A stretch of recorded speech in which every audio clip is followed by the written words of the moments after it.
On to the approval of the minutes, June 26th regular session. Need a vote? Any comments? Need a motion first. Thanks, Bob. Thanks, Jeff. Anybody find anything, questions or concerns? Okay. All in favor? Oh, huh?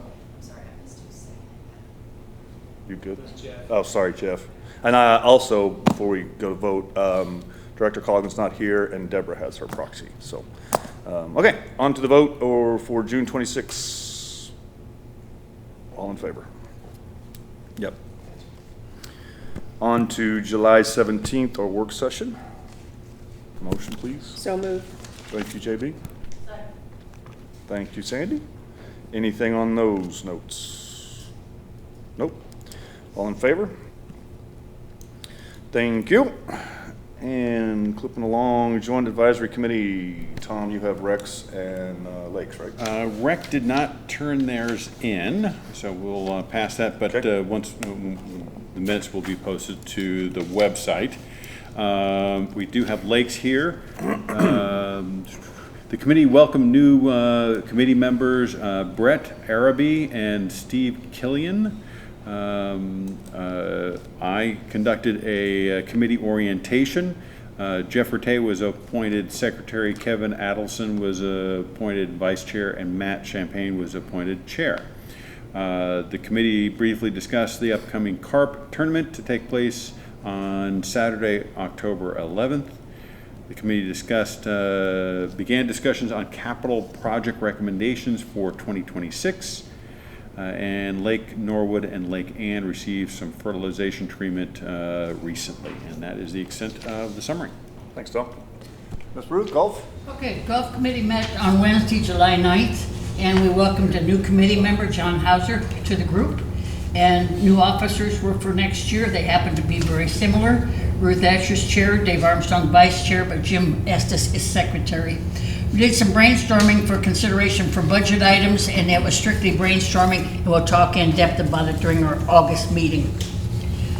Daryl Muldoon presented the golf aspects of the rounds, and the rounds ended at 23,309, down 3,086 over last June. Member rounds are up, however, 13,974, up over 961 over last June, and guest rounds were ended down about 1,125. Year to date, 87,823, even after all the rain and then this small little hot spell we're having right now.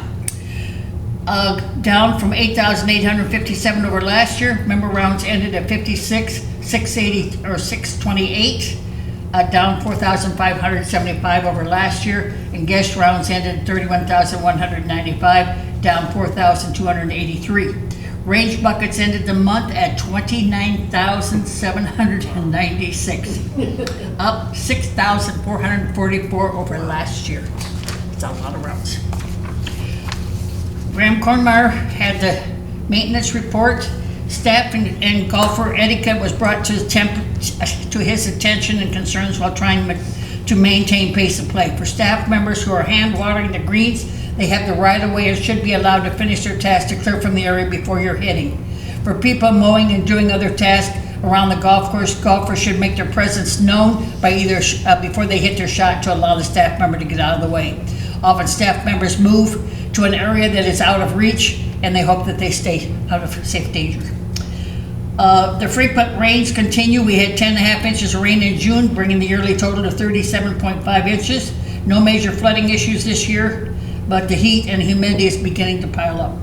The turf on all courses continue to improve with all the inputs and cultural practices that we're doing. The tees and the collar aeration events have been very successful. We will be completing this practice one more time this summer in early August on all courses. Tanya Creek. Flagstone walkways were installed behind the upper driving range. Tee mats and concrete pads, and the walkways were the building to the chipping green. Highland Soysa project. We finally seen some nice progress in the summer heat. The grass is maturing, and we are seeing good lateral movement with the grass beginning to creep around the course. We're confident the opening will be in good shape by late to end, or therefore about the end of August. Greg is also able to mow the fairways regularly now, and he continued to spray fertilizer to make the grass grow as fast as it possibly can. We will evaluate the fairway coverage in late July to determine just exactly when it might open. Tom gave his orientation on new members or returning members, and the next meeting will be August 13th at 4 p.m. Questions, comments? One thing I gotta say is the maintenance people sit in the middle of fairway when I'm swinging, they're in good shape. To the right, no bueno. That's right. I just want to say thank you, Ruth. You always show up, you're always here, you work so hard for this community, and I hope all of our members appreciate that. Thank you. Call out. Thank you, Ruth. Beth, you ready? Good evening. We're here to look over the financial review for June. As always, the presentation and the financials can be found on the website. It's turned on. Yeah. Thank you, Chris.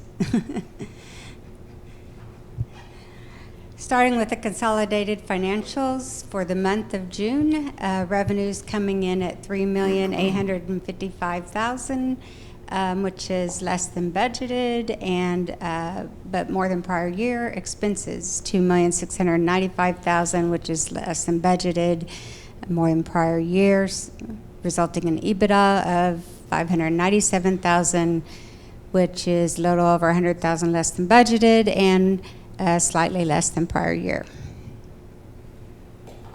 Year-to-date consolidated financials, the revenue is coming at $20,635,000, which is more than budget and prior year. Expenses of $16,116,000, more than budget and prior year, with EBITDA year-to-date of $1,609,000, which is a couple $100,000 less than budgeted, and quite a bit less than prior year. Looking at POA only, year-to-date, the revenue is $14,231,000, which is $487,000 less than budgeted. This has been a year of adverse weather between winter and rain, and that is what is driving that revenue being less than budget.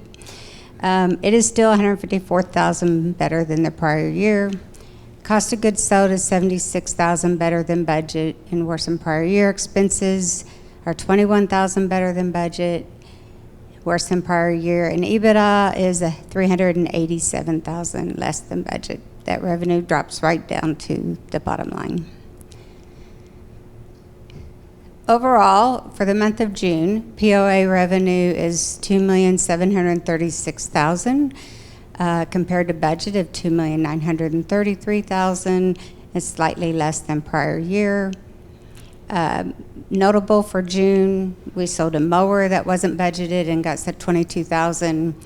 Golf fees were $60,000 worse than budget, not only due to adverse weather, but with the Highlands golf course closing, we are prioritizing tee times with members versus guests, over guests, not versus, but prioritizing members over guests.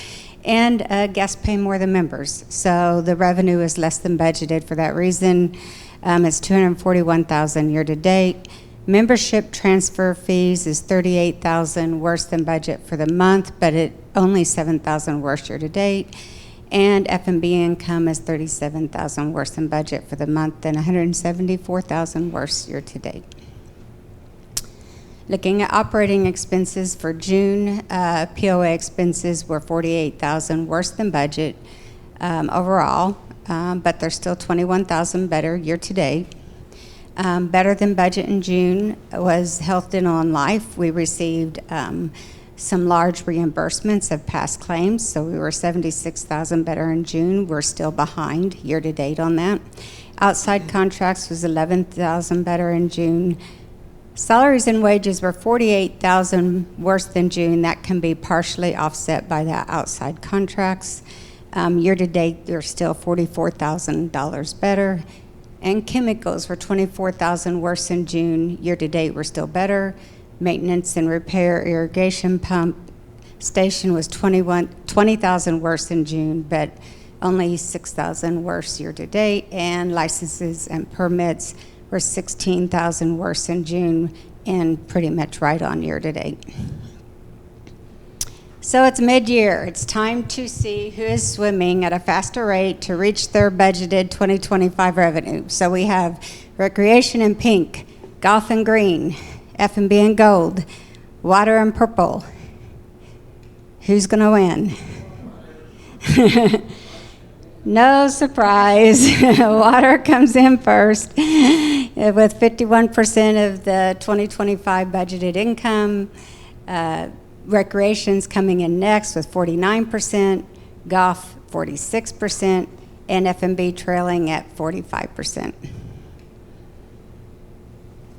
Looking at just some usage numbers, starting with recreation, since the pools opened at the very end of May.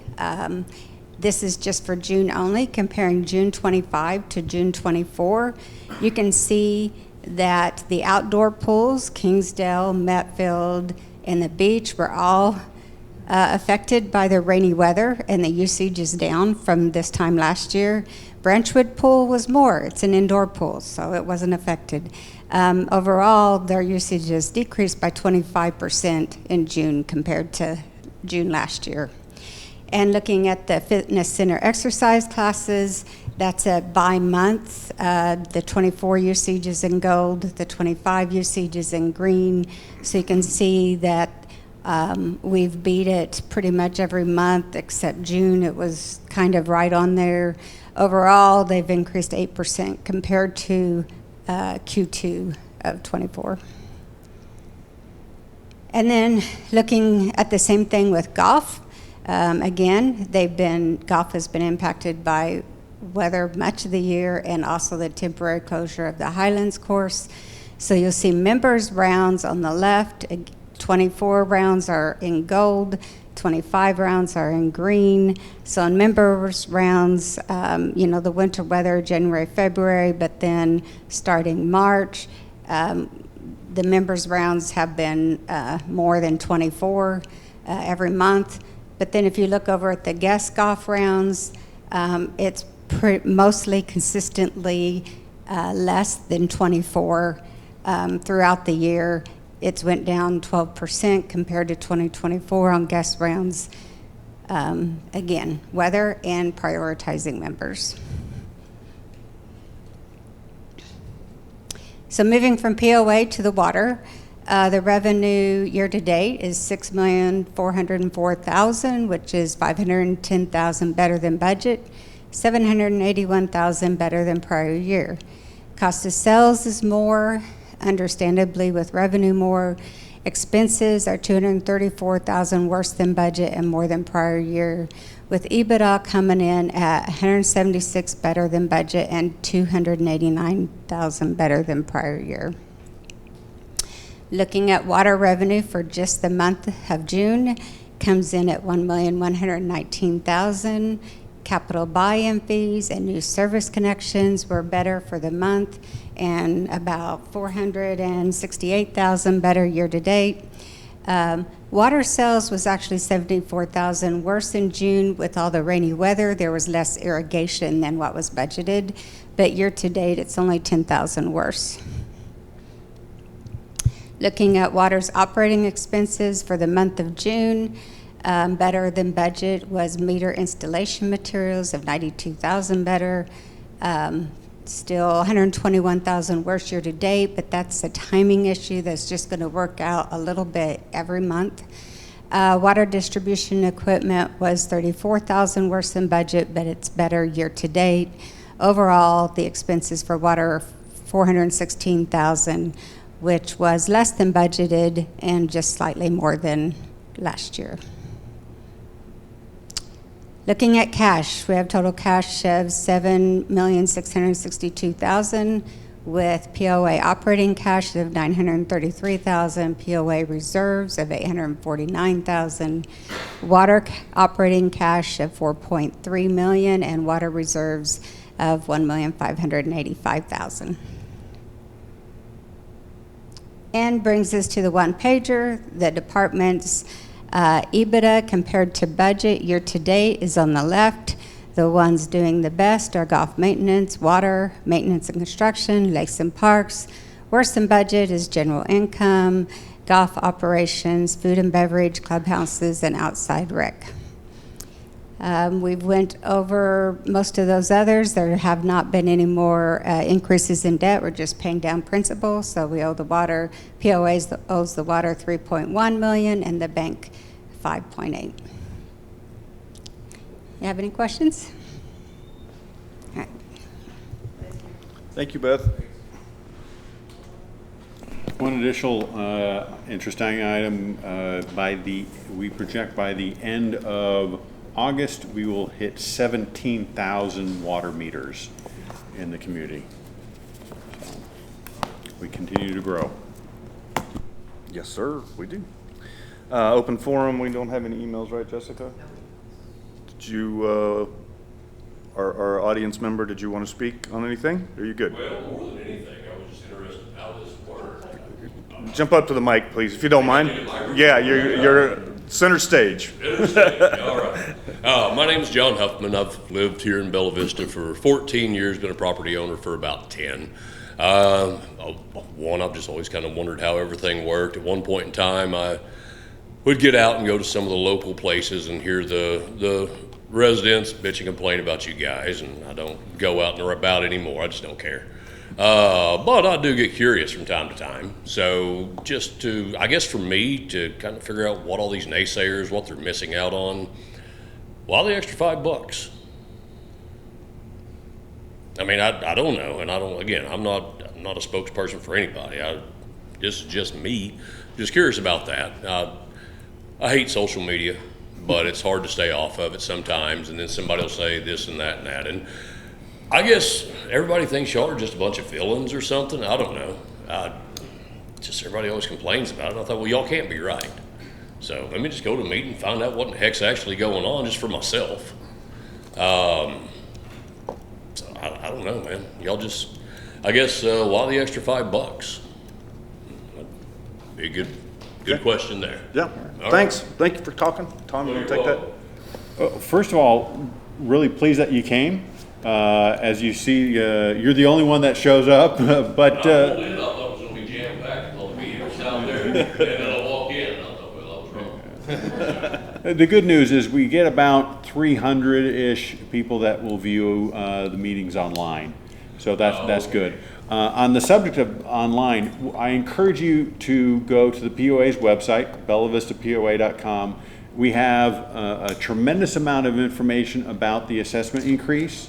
There's a video of me talking about it. We have Q&As, and we talk about all those issues really in depth, so I encourage you to do that. But the long and the short of it, why the increase? I mean, when you go to the grocery store, you're paying a lot more than you were 3 years ago, and that's the exact same for the POA when you're looking at, you know, golf course fertilizer, supplies, everything. And what's really also hitting us is labor. It is one of the tightest labor markets that I've seen in my 35-year career. And so we're having to get much more aggressive with our line employees. We're not talking about the high end, we're talking about our line employees having to get much more aggressive pay-wise in order to keep and retain them. So those are the main things, is inflation and labor has gone up. But going back, the video online is at least 20-30 minutes long, so a lot more information than just this snippet. And like I said, the Q&A is very helpful, and a brochure is available online, so I encourage you to do that.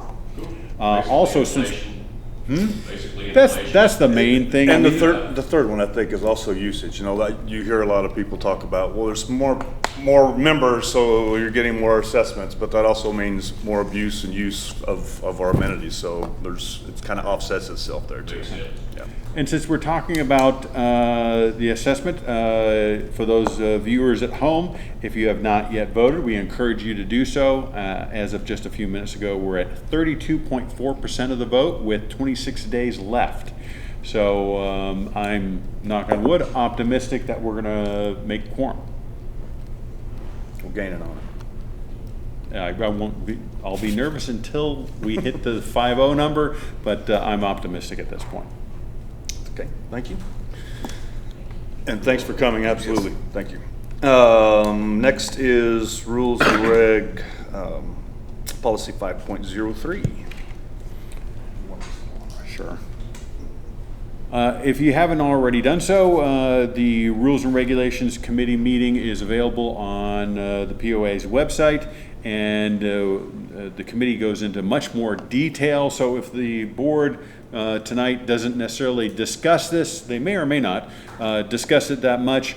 Typically, the more in-depth conversations occur at the Rules and Regulations Committee. What we're trying to do is just strengthen this policy, which is 5.03, and one of the main areas is every year we have a number of events that, while in most cases they're predominantly members that attend these events, but in some cases it includes non-members, and we just want to make sure that we create a more robust structure to that. And so on the bottom right, you can see the proposed changes and proposed events under consideration for approval by the board or a joint advisory committee must first get discussed at an open meeting to the members, a meeting open to the members with no vote taken until the following month's meeting. The delay in taking a vote until the following month's meeting will provide members with sufficient time to voice their opinion regarding the proposed event. So the way we've been doing it for several years is that the committees take up these types of events in January, but if someone doesn't know that, an event that maybe they support or maybe they have an issue with is already approved and they weren't aware of it. So this gives them a month to respond and to attend the meeting in February and say, hey, I like this or I don't like this. So it just gives them a little bit more time. And since we're talking about the winter, in most cases these events don't take place until May, June, July. So there's more than enough time. We're not costing any time. Association joint advisory committees are encouraged to consider all events for each year in January, and we talked about that. That was practice or custom, and now we're actually putting this into code or policy. Association joint advisory committees are encouraged to primarily consider events which benefit charities, youth, and events that give back to the community. Once again, that's been tradition, but now we're putting it into policy. The examples that I give are with regards to youth is you have the fishing derby that we have at Metfield. That is open to non-members, and the reason why it's open to non-members is because we get the fish for free from the state, and it must be open to the public. But in reality, the majority of people that show up are members. Another a charitable event is the Cancer Challenge, where we have that at the Skeet and Trap, and so those would be good examples of events that have been approved previously. Participant guests are not required to have a guest pass, but may have to pay current guest rates as applicable. And then the board retains the authority to override any decision made by a joint advisory committee. So I don't think that, hopefully this never gets employed, but if a joint advisory committee were to step out of bounds, the board always retains the right to override their decision. Actually, this is probably covered in other policies, but to have it here is not a bad idea. On top of that, in this section, we just try to add a little bit more clarity to the term or terminology regarding accompanied guests. In some situations, sponsored guests may be accompanied by, must be accompanied by a member to enjoy association amenities without requiring a payment of guest fees. For these situations, a guest is accompanied by a member so long as the guest is within reasonable proximity of the member. We wanted to get away from the term maintaining visual and auditory contact. We thought that was a little over the top. So a good example of this would be maybe you're walking at the Branchwood Park, the trail, the Branchwood Trail. Hey, you got to be within a reasonable distance of a family member. Those are the recommended changes. Always want to remind everybody that it requires 2 votes of the board. So it actually has to go through the Rules and Regulations Committee, the work session, regular meeting, work session again, regular meeting, and all those have to have votes for it to get approved. Any questions?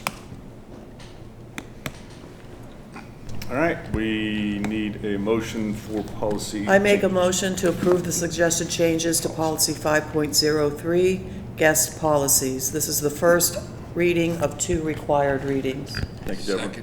Jeff, thank you. Any further conversation on this one? I know I've mentioned this before, but I really, really appreciate the 30-day notice for our members. It really gives them an opportunity to provide us with some feedback and things that we may not be aware of. Agreed. Anything else? Go to a vote. All in favor? All opposed? I'm sorry? Abstain? Okay. The next item, I'm sorry, this is an addition. Addition, yeah. Brought it to the attention of the board just yesterday, is that we have a water line that is leaking and getting ready to give way. It's in a just a challenging area, a creek bed off of Stony Kirk near the boat ramp. So if anybody's been down that area, you know how much washout we get down there.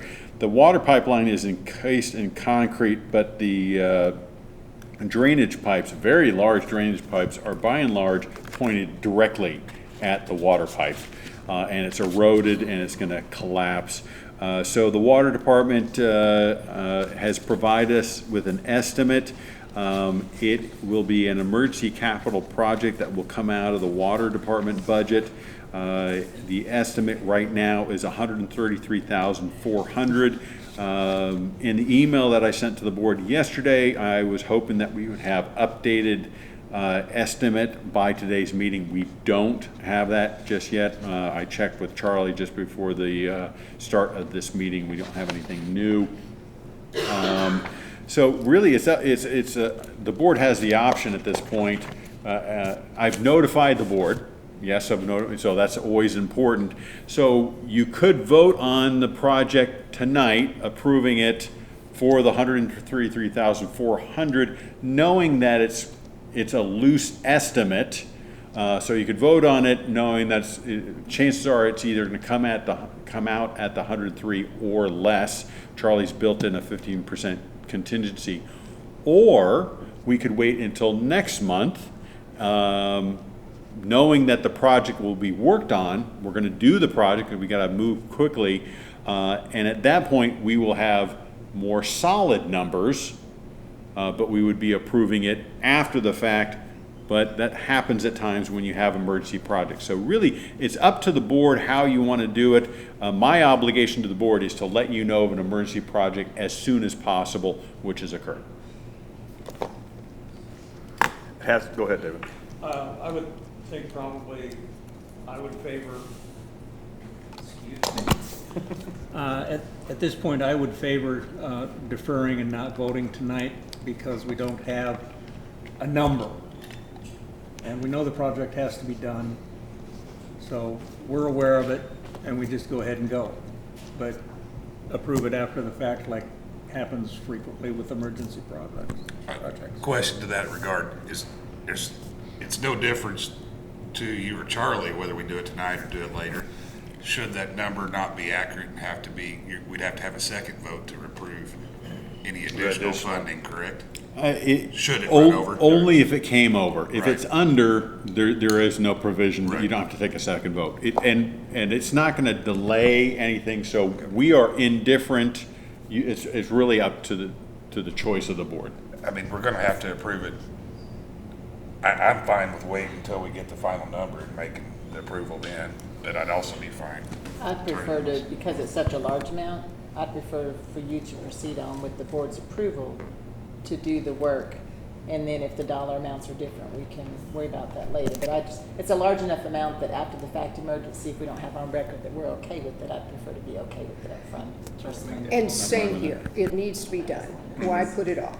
I'm totally fine with that, and we'll, when we know the final number, we'll report back one way or the other, either to get another vote, or to have a vote, or to report back and let you know how it came out. Fine either way. I would agree with doing it tonight unless there's something that I'm just not understanding. No, you're, I'll move to approve the emergency water main repair for the total of $133,400 estimated. I second. Thank you, Jeff. Thank you, JB. Any further conversation? Nope. All in favor of the capital project, emergency capital project funds? All opposed? You're abstaining? 8-0. Okay. Go fix Thank the you. water line. Sounds like fun. and that's all I had. That's it. Anybody have anything else before we go into the announcements? No? All right, let's jump in. Recreation JAC meeting is next meeting is August 11th at 4 PM. All these are in the boardroom and live stream unless otherwise noted. Lakes JAC is Wednesday, August 13th at 2.